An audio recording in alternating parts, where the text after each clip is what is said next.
ما قدر اللہ حق قدرہ ان اللہ لقوی عزیز. انہوں نے اللہ کا اندازہ نہیں کیا جیسا کہ اندازہ کرنا چاہیے تھا، جیسا کہ اللہ کا حق تھا کہ اس کا اندازہ کیا جائے. اللہ تعالیٰ تو بذات ہی قوی ہے، زبردست ہے اور مختار مطلق ہے، عزیز ہے. اس آیت کے اندر بھی جو بڑی عظیم حقیقت بیان کی گئی ہے وہ یہ ہے کہ شرک کا اصل سبب کیا ہے؟ اللہ تعالیٰ کی معرفت کی کمی. آپ کو معلوم ہے یہ بات میں نے بہت مرتبہ بیان کی، شرک کہتے کسے ہیں؟ ایک اللہ، بڑے اللہ کو مان کر اس کے ساتھ چھوٹے اللہ ماننا. ایک مہادیو کو مانا لیکن دیویوں اور دیوتاؤں کی ایک فوج بھی مان لی. ایک بڑے جی سے لکھے جانے والا گاڈ بھی مان لیا اور چھوٹے جی سے گاڈز اینڈ گاڈیسز ان کی پوری ایک فوج بھی مان لی. بڑا اللہ بھی مان لیا، چھوٹے آلہہ بھی مان لیے. تو شرک اس کا نام ہے. اب اللہ جو بڑا اللہ، مہادیو، جو کیپٹل جی سے لکھے جانے والا گاڈ ہے، اگر اس کی صفات کا کچھ تھوڑا سا بھی اندازہ انسان کو ہو جائے تو وہ کبھی شرک میں مبتلا نہیں ہوگا. ہوتا کیا ہے، انسان اپنے چھوٹے سے ذہن کی بنیاد پر اللہ تعالیٰ کو بھی اپنے ذہن کے پیمانوں پر ناپنا شروع کر دیتا ہے. جیسا کہ آپ کو معلوم ہے، زیادہ سے زیادہ تصور جو ہے پچھلے زمانے میں جاتا تھا طاقتور ہستی، با اختیار ہستی تو بڑا بادشاہ، بس اس سے آگے کا کوئی تصور تو نہیں تھا.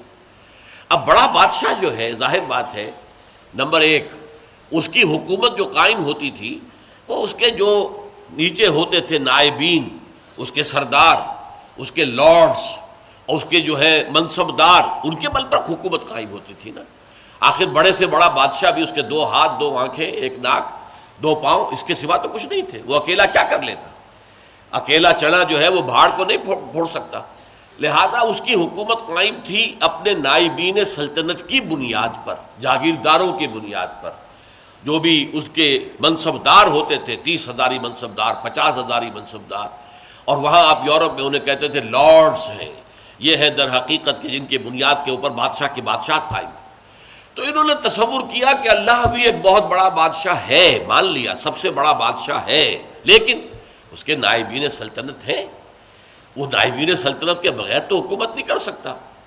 چنانچہ انہوں نے فرشتوں کو، جو کہ در حقیقت اللہ کے کارندے ہیں، جس کا صحیح تصور کیا ہے کہ یفعلون ما یؤمرون لا یعصون اللہ ما امرہم، اللہ تعالیٰ جو حکم دے دے قطعاً اس کے اندر نافرمانی نہیں کر سکتے، بلکہ وہی کچھ کرتے ہیں جس کا حکم دیا جاتا ہے. انہوں نے ان فرشتوں کے تصور کو بگاڑ کر یہ دیویاں، دیوتا، خدا، یہ چھوٹے خدا بنا لیے کہ ان کے پاس بھی کچھ اختیار ہے. آخر 50 ہزاری منصبدار جو ہے اس کے پاس بھی طاقت ہوتی ہے، فوج ہوتی ہے. 30 ہزاری منصبدار کے پاس بھی کچھ نفری ہوتی ہے، کچھ طاقت ہوتی ہے، کچھ اختیارات ہوتے ہیں. لہذا انہوں نے یہ در حقیقت دیوی دیوتا اور گاڈز اینڈ گاڈیسز وغیرہ جو ہیں، یہ ایمان باللہ کی بگڑی ہوئی شکل ہے، ایمان بالملائکہ کی بگڑی ہوئی شکل ہے، کہ انہوں نے ملائکہ کو با اختیار مان کر اب ان کو بھی ان کے لیے مورتیاں بنا لی، ان کے لیے تصویریں بنا لی، ان کے لیے اپنے تخیل سے، اپنے تصور سے شکلیں بنا لی. پھر ان کے خاندان بنا لیے، فلاں کی بیوی فلاں دیوتا کی وہ بیوی جو ہے وہ اس کی دیوی. اس طریقے سے ایک نظام جو ہے خاندانی گھڑ لیا اور انہیں وہ دیویاں اور دیوتا بنا لیا. انہوں نے سمجھا کہ جیسے بڑے سے بڑے شہنشاہ کی شہنشاہی بھی نائبین سلطنت کے بل پر قائم ہے، اسی طرح اللہ کی بادشاہت جو ہے تو سب سے بڑا بادشاہ وہ اللہ بادشاہ، سب سے بڑا بادشاہ، لیکن یہ کہ اس کی بادشاہی بھی ان نائبین سلطنت کی بنیاد پر قائم ہے. لہذا ان کی کچھ نہ کچھ دنڈوت کرو، ان کی کچھ نہ کچھ جو ہے وہ پوجا کرو، پاٹ کرو، کچھ ان کو دھو، کچھ ان کا دھون پیو، کچھ انہیں خوش کرو گے تو اللہ خوش ہوگا نا، یہ راضی ہوں گے تو اللہ راضی ہوگا. یہ تصور کیا ہے، انسان نے اللہ کو ایک بہت بڑے بادشاہ یا بہت بڑے جاگیردار کی شکل کے اندر دیکھا اور یہ نہیں سمجھا کہ وہ تو خود قوی ہے. ان اللہ لقوی عزیز. اس کی قوت جو ہے فرشتوں کے اوپر اس کا دار و مدار نہیں ہے. کوئی نائبین سلطنت نہیں ہے کہ جن کے اوپر اس کی طاقت کا دار و مدار ہو. بذات ہی قوی ہے، بذات ہی عزیز ہے. اس کی قوت اور اس کا اختیار جو ہے وہ اپنی ذات میں ہے، کسی اور کے سہارے قائم نہیں ہے. اسی طرح کچھ لوگوں نے سوچا کہ بڑے سے بڑا بادشاہ بھی ہوتا ہے، تو آخر وہ ظاہر بات ہے کہ اگرچہ آپ کو معلوم ہے کہ ویسے انسان کو زیادہ مطلوب تو بیٹے ہوتے ہیں کہ اس سے اس کا نام چلتا ہے، لیکن زیادہ محبت بیٹیوں سے ہوتی ہے. اس اعتبار سے اگر کوئی بیٹی جو ہے کوئی اپنے باپ سے فرمائش کرے تو بڑا مشکل ہو جاتا ہے باپ کے لیے اپنی بچی کا، اپنی بیٹی کی فرمائش کو رد کرنا۔ اس طریقے سے عرب والوں نے کیا سمجھا، یہ فرشتے جو ہیں خدا کی بیٹیاں ہیں، اور خدا اپنی ان بیٹیوں کی کسی فرمائش کو رد نہیں کر سکتا۔ اگر یہ جو ہے کسی کی سفارش کر دیں گی تو بس کیا کہنے، پھر اس کا بیڑا پار ہو جائے گا، وہ کامیاب ہو جائے گا۔ اس بنیاد پر انہوں نے فرشتوں کو خدا کی بیٹیاں قرار دیا، ان کی مورتیاں بنائیں، لات، عزیٰ، منات، یہ سب مؤنث نام ہے جیسا کہ میں نے آپ کو بتایا۔ اور صاف انہوں نے کہا وَمَا نَعْبُدُهُمْ إِلَّا لِيُقَرِّبُونَا إِلَى اللَّهِ زُلْفَىٰ، ہم جو ان کو پوجتے ہیں وہ اس لیے کہ یہ ہمیں اللہ سے قریب تر کر دیں۔ اور یہ بھی کہا گیا کہ هؤلاء شفعاؤنا عند اللہ، یہ اللہ کے ہاں ہمارے شفیع ہوں گے۔ اختیار مطلق تو اللہ کے ہاتھ میں ہے، لیکن کوئی شخص اپنی پیاری بچی کی کسی بات کو رد کرتا ہے؟ اللہ بھی اپنی بیٹیوں کی سفارش کو رد نہیں کرے گا، لہذا ان کی سفارش سے ہمارا بیڑا پار ہو جائے گا۔ اسی طریقے سے بڑا آدمی بھی ہوتا ہے تو اس کے کچھ دوست ہوتے ہیں، ان دوستوں کی بات وہ ٹال نہیں سکتا۔ اس کی وجہ کیا ہے؟ ہر انسان کو معلوم ہو، یا بڑے سے بڑا انسان ہو، اسے معلوم ہوتا ہے کہ کسی وقت مجھے ضرورت پیش آ سکتی ہے اپنے دوست کی مدد کی۔ اب اگر میں اپنے دوست کی کوئی بات نہیں مانوں گا تو میری ضرورت کے وقت یہ میرا دوست میرے کام نہیں آئے گا۔ تو دوستیاں پالی جاتی ہیں، باقاعدہ ان کو نبھایا جاتا ہے۔ بھائی بات تو یہ غلط کہہ رہا ہے، صحیح نہیں ہے، لیکن کیا کریں، دوست ہے۔ اب دوست کی بات تو لٹائی نہیں جا سکتی، ماننی پڑتی ہے۔ اسی سے تصور بنا اللہ کے اولیاء، اللہ کے دوست، جتنے بھی عظیم انسان گزرے کہ جو اپنی جگہ پر اللہ کے بندے تھے، بالکل اللہ کی بندگی ہی پر وہ فخر کرتے تھے، اور وہ اللہ کے سامنے سر تسلیم جو ہے جھکائے رکھتے تھے، لیکن ان کے تقوی، ان کے زہد کی بنا پر انہیں جب اولیاء اللہ قرار دے دیا گیا تو وہ اللہ کے دوست ہیں، اللہ کے ولی ہیں۔ اب یہ کسی سے خوش ہو جائے اور اس کی سفارش کر دے تو بیڑا پار ہو جائے گا، لہذا اولیاء اللہ کو بھی خداؤں کی فہرست میں شامل کر لیا گیا۔ چنانچہ یہ بات تقریباً اجماعی ہے کہ یہ جو قوم نوح کے بت تھے، وہ بت تمام کے تمام اولیاء اللہ، اس قوم کے اندر جو اولیاء اللہ گزرے تھے، بڑے نیک لوگ، زاہد و عابد، اللہ کے محبت کرنے والے، اللہ کے لیے اپنی پوری زندگی لگا دینے والے، ان کے ناموں پر انہوں نے بت گھڑ لیے تھے۔ اب آج ہمارے ہاں یہ صرف کمی ہوئی ہے کہ بت نہیں ہے، لیکن قبروں کے ساتھ وہی معاملہ ہو رہا ہے۔ قبروں کو دھویا جا رہا ہے، دودھ سے دھویا جا رہا ہے، کسی عرق گلاب سے دھویا جا رہا ہے، اور پھر ظاہر بات ہے کہ اس میں سے کوئی ایک گلاس بھر کے لے آئے تو گویا کہ بڑا تبرک اس کو مل گیا، اسے سنبھال کر رکھے گا۔ یہ سارا کام کیا ہو رہا ہے؟ وہ یہی ہے کہ اولیاء اللہ ہیں، اللہ کے اولیاء ہیں، یہ راضی ہو جائیں، یہ خوش ہو جائیں، یہ کسی کی سفارش کر دیں تو بیڑا پار ہو جائے گا۔ اس لیے کہ آپ کو معلوم ہے کہ بڑے سے بڑا شخص بھی اپنے دوستوں کی بات تو رد نہیں کر سکتا نا۔ اب یہ ساری چیزیں کیوں ہو رہی ہیں؟ کہ تم نے اللہ تعالیٰ کو انسان سمجھا ہے اور بڑے سے بڑے انسان پر قیاس کر لیا ہے۔ بادشاہ ہو، بہت بڑا جاگیردار ہو، عام ایک کاشتکار جو ہے غریب، وہ شاید بادشاہ کو بھی نہ جانتا ہو کس بلا کا نام ہے، اسے تو معلوم ہے ہمارا جاگیردار ہے، جو چاہے کرتا ہے، جس کی بیٹی چاہے اٹھا کر لے گا، جس کا جو چاہے کام کرے، اس کو کوئی چیلنج نہیں کر سکتا، اس کے اختیارات مطلق ہیں، بس جاگیردار۔ اسی پر انہوں نے قیاس کر کے اللہ تعالیٰ کے ساتھ یا نائبین سلطنت گھڑ لیے، یا اللہ کی بیٹیاں بنا لی، یا اللہ کے بیٹے بنا لیے، یا یہ کہ اولیاء اللہ کے ساتھ وہ معاملہ کرنا شروع کر دیا جو اللہ کے ساتھ کرنا چاہیے تھا۔ یہ ہے اصل سبب، ما قدر اللہ حق قدرہ، وہ اللہ کا اندازہ نہیں کر سکے۔ اللہ کی حکومت کسی کے بل پر قائم نہیں ہے، اللہ کسی کا دست نگر نہیں ہے، اللہ کو کسی کی حمایت کی ضرورت نہیں ہے، اللہ بذات ہی القوی ہے، اسے کسی فرشتے کی حاجت نہیں ہے، جو چاہے جب چاہے بغیر کسی فرشتے کو بیچ میں لائے ہوئے اللہ تعالیٰ کر سکتا ہے۔ آنے واحد کے اندر اس کا ایک حرف کن ہوگا اور بڑی سے بڑی بات ہو جائے گی۔ ہاں وہ چاہے تو فرشتے کو بھیج دے گا، جاؤ یہ کام اس طرح کر دو، لیکن نہیں، اس سے زیادہ حیثیت فرشتے کی نہیں ہے۔ وہ اللہ کے فرشتادے ہیں، اللہ کے کارکن ہیں، اس کے سوا کچھ نہیں۔ اولیاء اللہ کے دوست ہیں، یقیناً کوئی شک نہیں، لیکن یہ کہ ان کے ہاتھ میں اختیار مطلق نہیں ہے کہ جس کو چاہے بخشوا دے۔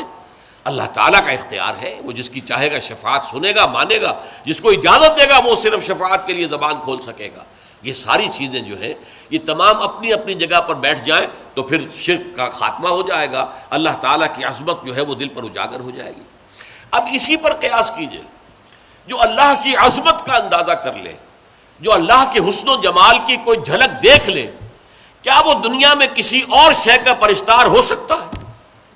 اللہ کا حسن، اللہ کا کمال، اللہ کا جمال، اللہ کی قدرت کاملہ، اللہ کا علم کامل اگر کوئی اندازہ ہو جائے تو کیا آپ اپنے نفس کے غلام بن سکیں گے؟ افرأیت من اتخذ الہہ ہواہ، کیا آپ وطن کو معبود بنا سکیں گے؟ ان تازہ خداؤں میں بڑا سب سے وطن ہے، جو پیرہن اس کا ہے وہ مذہب کا کفن ہے۔ کیا آپ نیشنلزم کے بخار میں مبتلا ہو سکیں گے؟ کیسے ممکن ہے؟ کیا کوئی جھوٹا نظریہ جو ہے ایک تصور کے حسن مبہم پر ساری ہستی لٹائی جاتی ہے؟ کمیونسٹوں نے اپنی جانیں دی ہیں کس لیے کہ ایک آئیڈیل خواب ان کو لوگوں نے دیکھا کہ کلاس لیس سوسائٹی ہمیں بنانی ہے، جس میں استحصال نہ ہو، جس میں کسی پر جبر نہ ہو، کسی پر ظلم نہ ہو۔ ایک خواب تھا، تصور تھا، وہ ایک دن کے لیے بھی نظام قائم نہیں ہو سکا، لیکن جن لوگوں نے اس تصور کے اور اس خواب کو قبول کر کے جانیں دی ہیں، آپ ان کا تصور کیجئے۔ ایک تصور کے حسن مبہم پر ساری ہستی لٹائی جاتی ہے، ساری ہستی لٹا دی، لوگوں نے جانیں دے دی۔ تو لیکن یہ کہ اللہ کا اگر انسان کو اللہ کی معرفت کا کچھ حصہ حاصل ہو جائے، اللہ کی قدرت کاملہ، اللہ تعالیٰ کا علم کامل، اللہ تعالیٰ کا ہر جگہ ہر آن موجود ہونا، اللہ کا ہمارے ساتھ ہونا، ہماری رگے جاں سے بھی قریب تر ہونا، یہ ساری اس کی صفات کمال جو ہے، اگر واقعتاً اس کی کوئی جھلک انسان دیکھ پائے، دیکھیے میں کہہ رہا ہوں دیکھ پائے، ایک یہ کہ عقیدہ ہے ہمارا، عقیدہ اور شے ہے، اگر آپ کو یہ محسوس ہونے لگے، اگر یہ آپ کا حال بن جائے، اگر یہ آپ کی وجود کے اندر سرایت کر جائے، تو یہ ہے پھر سب سے اونچا مقام، یہ ہے کہ جس سے پھر آپ بری ہو جائیں گے ہر نوع کے شرک سے۔ کیا فرشتے اور کیا اولیاء اللہ اور کیا انبیاء اور رسول، انبیاء اور رسول بھی اللہ تعالیٰ کے ایک کام کے اوپر معمور ہے، وہ تو کانپتے رہتے تھے کہیں ہم سے کمی نہ ہو جائے، کہیں ایسا نہ ہو کہ ہماری طرف سے تو کوتاہی نہیں ہو رہی، کہیں اللہ تعالیٰ کے ہاں ہم نہ پکڑے جائیں کہ یہ لوگ ایمان اس لیے نہیں لا رہے کہ شاید ہماری طرف سے تبلیغ اور دعوت میں کوئی کمی ہو رہی ہو۔ ان کا حال تو یہ ہوتا تھا۔ اولیاء اللہ کا معاملہ کیا تھا؟ یقیناً انہوں نے اپنی زندگیاں جو ہے لوگوں کو خیر کی طرف دعوت دینے میں صرف کی ہے، لیکن خود ان کی اپنی زندگی دیکھو، وہ مکمل عبد تھے۔ سب سے بڑھ کر یہ کہ محمد الرسول اللہ جو حبیب اللہ ہے صلی اللہ علیہ وسلم، ان کی بھی نسبت عبدیت مقدم ہے، نسبت رسالت مؤخر ہے۔ اشہد ان لا الہ الا اللہ وحدہ لا شریک لہ واشہد ان محمدًا عبدہ ورسولہ، عبدیت مقدم ہے، رسالت مؤخر ہے اس پر۔ آپ کی اصل نسبت جو ہے، میں نے بارہا اس کو بیان کیا ہے، قرآن مجید میں جہاں کہیں بھی ایسا مقام آتا ہے کہ بہت ہی شفقت اور محبت اور اپنائیت کا اظہار ہو حضور کے لیے، وہاں حضور کی نسبت عبدیت کو واضح کیا جاتا ہے۔ سبحان الذی اسریٰ بعبدہ لیلا من المسجد الحرام الی المسجد الاقصی، یہ کیا تھا؟ اس قدر بڑا واقعہ ہو رہا ہے، معراج کا واقعہ ہو رہا ہے، لیکن کیا عبد کا لفظ لایا گیا، سبحان الذی اسریٰ بعبدہ، جو اپنے بندے کو لے گیا۔ عبدہ جو ہے وہ اصل نسبت ہے۔ سورہ کہف کے اندر الحمدللہ الذی انزل علی عبدہ الکتاب ولم یجعل لہ عوجا، تبارک الذی نزل الفرقان علی عبدہ لیکون للعالمین نذیرا۔ عبدیت ہے اصل نسبت محمد الرسول اللہ صلی اللہ علیہ وسلم کی۔ جب آپ کی عمر زیادہ ہو گئی تھی، اگرچہ آپ کی عمر جو ہے عام اعتبارات سے زیادہ نہیں ہوئی، لیکن یہ کہ بہرحال کچھ نہ کچھ آخری ایام میں آپ کا جسم بھاری بھی ہو گیا تھا، اور آپ رات کو جب کھڑے ہوتے تھے تو آپ کے پاؤں متورم ہو جاتے تھے۔ اس پر یہ ہے کہ کچھ لوگوں نے کہا آپ اپنے کو کیوں اتنی مشقت جھیل رہے ہیں، کیوں آپ اتنی تکلیف جھیل رہے ہیں؟ آپ کے تو اللہ تعالیٰ، اول تو آپ کے گناہ کا کوئی سوال ہی نہیں، کوئی خطا کسی درجے میں اگر کوئی ہوئی بھی ہو تو اللہ تعالیٰ آپ کے اگلے پچھلے تمام خطائیں معاف کر چکا ہے۔ تو حضور کا کیا جواب تھا؟ افلا اکون عبدا شکورا، تو کیا میں اللہ کا شکر گزار بندہ نہ بنوں؟ اللہ کی نعمتیں جو مجھ پر ہوئی ہیں، جو انعامات ہوئے ہیں، اللہ نے مجھ پر جو فضل فرمایا ہے، اللہ نے مجھے جو مقامات عالیہ عطا کیے ہیں اور جو مزید عطا کرنے کا وعدہ کیا، مقام محمود یہ مجھے عطا کیا جانا ہے، میں اس کا شکر ادا نہ کروں؟ یہ اس کا شکرانہ ہے جو میں ادا کر رہا ہوں۔ میں رات کو کھڑا ہو کر یہ مشقت جھیل رہا ہوں، میرے پاؤں جو ہے ان پر ورم آ رہا ہے، ٹھیک ہے، لیکن یہ سب کچھ کیوں کر رہا ہوں؟ افلا اکون عبدا شکورا، کیا میں اللہ کا ایک شکر گزار بندہ نہ بنوں؟ تو اس اعتبار سے نوٹ کر لیجئے کہ اولیاء اللہ ہوں یا انبیاء ہوں یا رسول ہوں، عظیم ترین شخصیتیں ہوں، ان کا اصل جو ہے، جو سرمایہ افتخار ہے ان کے لیے، وہ تو عبدیت ہے۔ یہی وجہ علامہ اقبال نے بہت خوب انداز میں کہا ہے، جو معراج کی کیفیت کو بیان کیا کہ عبد دیگر عبدہو چیزیں دیگر، ما سراپا انتظار او منتظر۔ اب یہ شعر جو ہے اس وضاحت چاہتا ہے، عبد تو سبھی ہے، خواہشات کا بندہ، نفس کا بندہ، دولت کا بندہ، وطن کا بندہ، یہ سب بندے ہیں، سب بندگی تو ہے۔ عبد دیگر، عبدہ، صرف اسی کا بندہ بن جانا، سب سے ہٹ کر، سب سے آزادی پا کر۔ یہ ایک سجدہ جسے تو گراں سمجھتا ہے، ہزار سجدوں سے دیتا ہے آدمی کو نجات۔ وہ عبدہ جو صرف اللہ کا بندہ بن چکا ہو۔ عبدہ چیز دیگر، یہ شے اور ہے۔ ما سراپا انتظار، او منتظر۔ ہم تو ہمیشہ انتظار میں رہتے ہیں کہ کبھی اللہ کی کوئی تجلی، کوئی کرن جو ہے وہ ہم میں بھی نصیب ہو جائے، اور ان کا انتظار کیا جا رہا تھا۔ شب معراج میں ان کے استقبال کی تیاریاں ہو رہی تھی، ہم منتظر ہیں، وہ منتظر تھے۔ ما سراپا انتظار، منتظر عربی میں معنی ہوں گے انتظار کرنے والا، اور منتظر مفعول ہے جس کا انتظار کیا جا رہا ہو۔ وہ منتظر، ان کا تو انتظار ہو رہا تھا، استقبال کی تیاریاں ہو رہی تھی۔ تو اس چیز کو ذہن میں رکھیے کہ یہ زمین و آسمان کا فرق ہو جاتا ہے جب انسان صرف اس کا بندہ بن جائے۔ اور صرف اس کا بندہ کب بنے گا؟ جبکہ حقیقتاً لا مطلوب الا اللہ، لا مقصود الا اللہ، لا محبوب الا اللہ۔